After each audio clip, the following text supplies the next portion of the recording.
아까 보셨잖아요. 외국인도 수급이 들어오고 있잖아요. 그래서 외국인과 과거와 다른 파편화되지 않은 개인 투자자가 결합이 되면 2차 전지는 지금 단기적으로 빠져서 투자 심리가 급격하게 악화되고 많이 힘들지만 앞으로는 수급이 좋아지면 좋아졌지 나빠지진 않을 거라 보고 있어서 20% 빠진 거를 견디셔야지 더 큰 수익으로 보답받으실 수 있을 거라 믿습니다.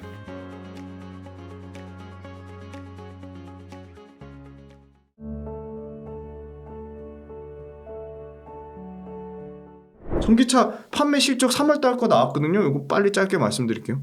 왜냐면 연관되는 거니까. 보조금 정책 축소하고 중단한 것 때문에 1월달, 2월달에 안 좋을 거라고 생각했는데 1월달, 2월달 좋았거든요.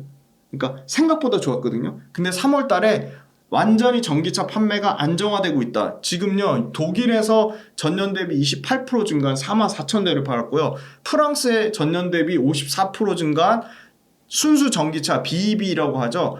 프랑스가 31,000대를 팔았고요. 영국이요 전년 대비 20% 증가한 47,000대를 팔았어요. 그 다음에 노르웨이가 여기도 보조금 폐지한대거든요. 17,000대를 팔았어요. 전년 대비 20% 증가했고요. 스페인도 전년 대비 48% 증가했어요. 근데 재미난 게 독일, 프랑스, 영국, 노르웨이, 스페인 다 합쳐봤자 10만 대가 안 돼요. 그러니까 이 10만 대가 100만 대, 300만 대, 500만 대 가겠죠. 그리고 이 판매율 평균치를 계산해봤더니 36%가 나와요. 36%가 유지가 되고 있다니까요. 매달.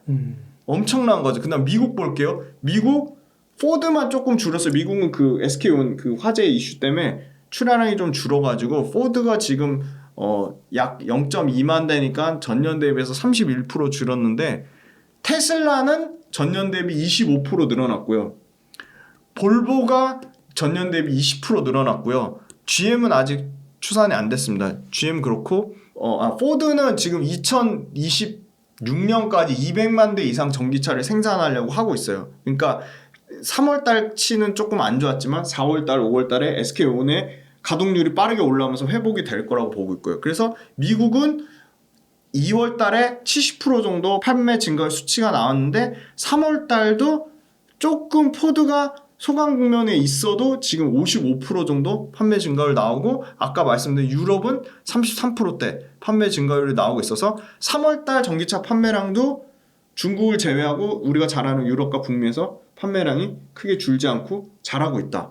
네, 그렇게 말씀드릴 수 있을 것 같아요. 그래서 업황이 좋고 지금 아까 말씀드린 최대 주주가 주식을 처분하는 악재, 그런 악재, 그다음 투자 심리, 그다음에 금감원장이 한 멘트, 그다음에 아까 말씀드린 프랑스 SG증권에서 무더기 하한가 맞는 거랑 연관지어서 2차 전지가 너무나 이 투자 심리가 악화된 상황인데 펀더멘탈의 숫자를 체크해 보면 펀더멘탈의 숫자가 나쁜 상황은 아니고 오히려 견조하게 유지되고 있다. 그게 핵심 포인트인 것 같아요. 네. 이거는 국내 업체들끼리만 비교하면 밸류에이션이 너무 과도하게 좀 높아지는 경우가 있거든요. 그래서 다행히 미래에셋증권 김진석 애널리스트님 그분이 너무 고맙게도 글로벌 경쟁업체들에 대한 밸류에이션을 매일매일 그 최신 이슈와 더불어서 올려주고 계세요. 그래서 너무 감사하고 요거를 사실 CATL이나 BYD, 파나소닉까지 같이 들어가야지 좀 더 이 밸류에이션이 LG 엔솔이나 삼성 SDI나 SK온이 얼마나 고평가되어 있는지 판단할 수 있어서 넣었고요. 양극재 업체는 사실 뭐 중국 업체들은 사실 중국 내에서만 거의 중국의 비중, 심지어 CATL도 중국 비중이 85%예요. 와, 엄청나네요. 네, 엄청나죠. BYD는 거의 90%에 가깝고요. 그래서 사실 의미가 없고 저는 그래도 그나마 배터리셀 업체 중에 물론 파나소닉이 지금 힘든 상황이라보다 너무 보수적이다. 그리고 파나소닉 심지어 테슬라 내에서 LG 엔솔한테 뺏기는 상황이 벌어질 것 같기도 하고 그럼에도 불구하고 파나소닉도 미국에서 5조 가까이 투자를 하면서 테슬라 외에 고객을 확보하려고 하고 있거든요. 그래서 어떻게 보면 중국 CATL, BYD보다 이 파나소닉이 미국 내에서 왜냐면 우리랑 미국에서 경쟁하는 가장 어떻게 보면 끝단에 있는 업체이기 때문에 파나소닉의 점유율, 파나소닉의 밸류에이션, 파나소닉의 소위 말하는 투자 내역 이거를 조금 어떻게 보면 유익 있게 좀 지켜봐야 되지 않을까. 아무도 파나소닉 물론 파나소닉 기술력이 점점 떨어지고 있다는 얘기도 하고 여러 가지 이슈는 있지만 북미에서 뭐 테슬라라든지 파나소닉도 얼마든지 GM이나 포드로 납품 가능할 수 있거든요. 왜냐면 미국에 5조 이상 투자한다는 거는 제가 봤을 때는 파나소닉이 뭐 테슬라만 보고 5조 넘게 투자할까요? 그건 아닌 것 같거든요. 그래서 사실 파나소닉이 LG 엔솔이나 삼성 SDI의 경쟁자는 맞기 때문에 굉장히 추이를 지켜봐야 될 것 같고, 양극재 업체 중에 유미코아를 넣었어요. 이 벨기에 유미코아가 밸류에이션이 굉장히 LG화학이나 뭐 LNF 대비해서 굉장히 저평가되어 있거든요. 그래서 유미코를 넣어야지 이 좀 평균값에 조금 더 공식력이 있어서 넣었고요. 음극재 딴에는 중국 업체가 있는데, 중국 업체는 사실 우리가 중국에 납품하는 건 아니기 때문에 중국 업체를 뺐고요. 그래서 그나마 글로벌적으로 셀 단에서는 경쟁하는 게 뭐 CATL, BYD, 파나소닉이라서 평균치를 좀 더 정확하게 계산하기 위해서 넣고, 양극재 단에서는 중국 업체를 뺀 그나마 의미 있는 업체가 유미코아 정도 돼서 유미코아를 넣었습니다. 네. 그러니까 글로벌적으로 비교를 했을 때 밸류에이션 비교를 하기 지금 위해서 언급해주신 기업들하고 했을 때는 비싸긴 하네요. 비싸긴 합니다. 네. 확실히 프리미엄을 받고 있습니다. 양극재가 됐든 셀 업체가 됐든. 그렇군요. 네. 감사합니다. 그러면 대표님 종합적으로 한 가지 요거는 이제 2차전지 개별 그런 기업들 분석 말고 그 개인 투자자, 기관 투자자, 뭐 외국인 투자자 이렇게 투자 주체들을 봤을 때 이런 얘기들을 하시더라고요. 이건 꼭 2차전지에만 해당되는 건 아닌데 맨 마지막에 개인 투자자들이 몰려가지고 주가가 올라가면 그거는 이제 끝물이다. 그래서 더 주가가 올라가기 힘들고 이제 그때는 기관이나 외국인들도 그 수급을 받지 않고 그리고 개인 투자자들은 이제 조금만 빠져도 흩어지는 거죠. 한 마이너스 10%, 20% 되면 이제 팔기 시작해서 계속 떨어지게 될 것이다. 뭐 이런 최후를 말해주시기도 하더라고요. 이런 관점에 대해서 좀 어떻게 생각하세요? 네, 충분히 일리가 있는 말이고 조심해야 될 건 맞는데 개인 투자자들을 응집시키는데 박 이사님이 엄청나게 큰 역할을 하셨다고 생각하고, 그 박 이사님에 대한 엄청난 신뢰도로 인해서 개인 투자자분들이 그렇게 이렇게 견고하게 2차전지에 쌓은 수급이 막 이렇게 막 흐트러지거나 과거에 막 개인 투자자들이 뿔뿔이 흩어지는 분산된 수급이랑은 조금 상황이 다르지 않나. 절대 이 응집된 수급, 그러니까 2025년까지는 2차전지 절대 팔지 않을 거야. 그건 절대 무시하면 안 될 것 같고요. 그 다음에 두 번째는 기관 투자자는 예전 같지 못하다. 기관 투자자의 영향력이 굉장히 낮아졌다. 그리고 기관 투자자 중에 2차전지 못 담은 분들이 뭐 굉장히 그 심지어 뭐 타이거 자산운용 같은 경우는 사과물까지 내고 그렇게 할 정도로 기관 투자자도 2차전지에 대해서 담으신 기관 투자자랑 못 담으신 분들의 기관 투자자들 사이에서 양극화 현상이 굉장히 심화되고 그게 절대 줄어들진 않을 것이다. 그래서 어떻게 보면 기관 투자자들이 최근에 2차전지가 고점 대비 30% 빠진 거를 못 담은 기관 투자자가 역이용하지 않을까. 그런 부분이 충분히 지금이라도 그 갈아탈 가능성이 저는 충분히 있다고 보고 있고요. 왜냐하면 숫자가 찍히는, 기관도 숫자를 좋아하거든요. 숫자가 찍히는 상대적인 매력도가 있는 업종이 없기 때문에 기관 투자자가 역으로 지금의 고점 대비 30% 빠진 시점에서 들어올 가능성이 저는 있다고 보고 있고요. 그 다음에 세 번째는 외국인 투자자는 기관 투자자처럼 샀다 팔았다 하기보다 장기적으로 물량을 끌고 갈 확률이 높고, 개인 투자자들이 외국인의 수급을 잘 체크해서 외국인의 수급이 뭐 예를 들어 최근 3일 동안 연속적으로 들어오면 눈여겨본다라든지, 외국인 투자자라고 물론 다 수익을 내는 건 아니지만 외국인 투자자 입장에서 2차전지 관련돼서 그것도 박 이사님이 많은 역할을 하셔서 외국인 투자자 분들한테도 인식의 전환이 좀 된 것 같고, 외국인 투자자 관련해서 최근에 개별 기업 단으로 보면 외국인 투자자가 모든 2차전지를 수익을 내서 다 파는 건 절대 아니다. 아까도 보여드렸지만 포스코 퓨처엠 대표적인 기업들만 딱딱 볼게요. 늘고 있어요. 네, 포스코 퓨처엠 보면 외국인 수급이 늘어나고 있고요. 외국인 지분율이 꾸준히 계속 올라가고 있습니다. 지금. 네. 배터리 소재단에서는 대표적으로 포스코 퓨처엠 외국인 매수가 들어오고 있고요. 그 다음에 셀단에는 LG 에너지 솔루션 보면 최근에 외국인이 셀단에서 외국인이 지금 늘리고 있습니다. 지금 단기적으로 계속 사고 있고요. 네, 대주전자 재료도 최근에 그래도 외국인이 샀다 팔았다 하지만 외국인 지분율이 17%까지 올라왔고요.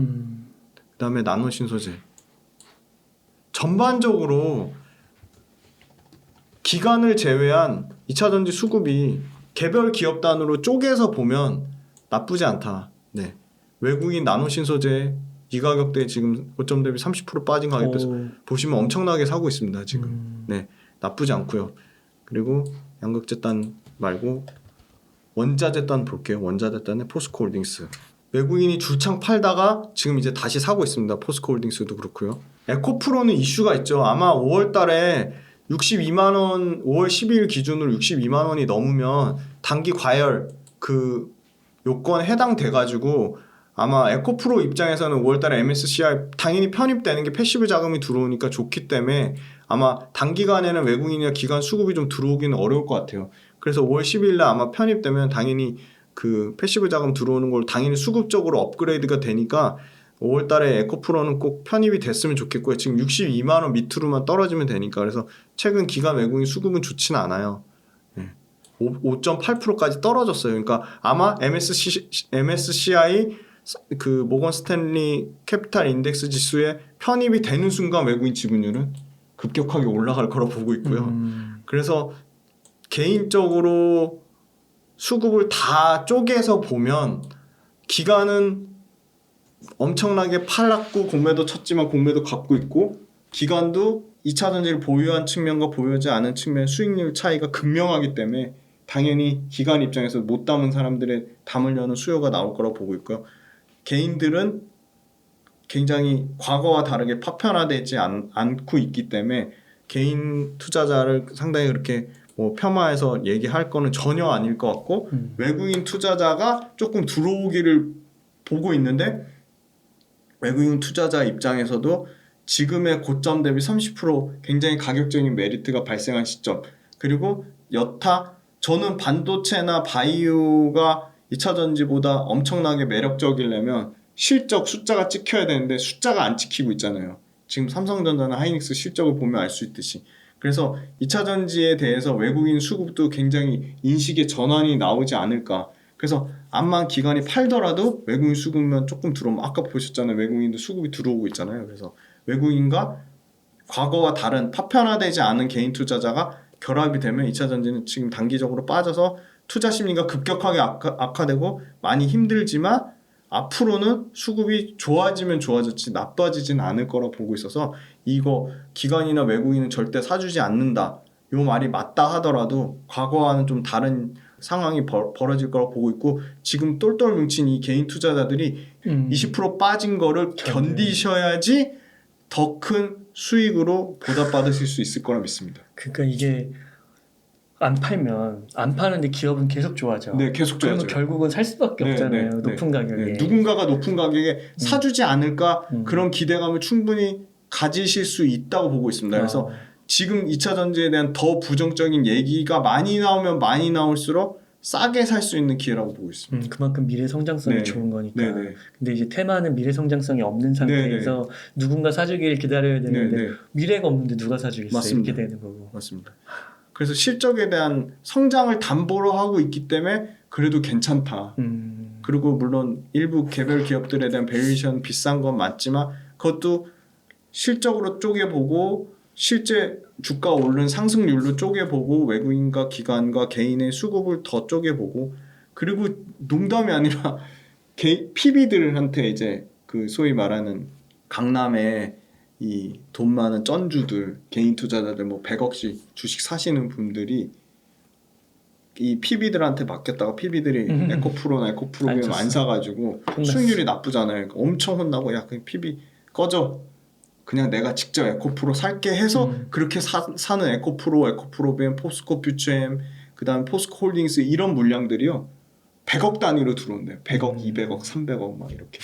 그러니까 강남에 돈 많은 그 사모님들이 뭉탱이로 돈이 들어오고 있다고 그렇게 들었고 그게 일시적으로 끝나진 않을 것 같고요.